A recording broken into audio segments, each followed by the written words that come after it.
Hey, Brian from Graphical Hall. Today I have a 3-pack of bath toys, or like swimming pool. You can use them in a pool as well.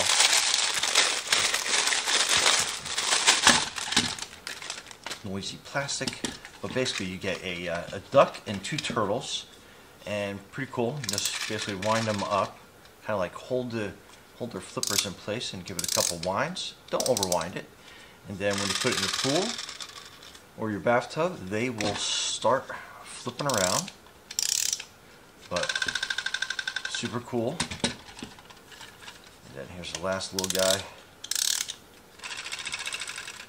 But yeah, let's go try them out in the tub and see how they do. Stay tuned.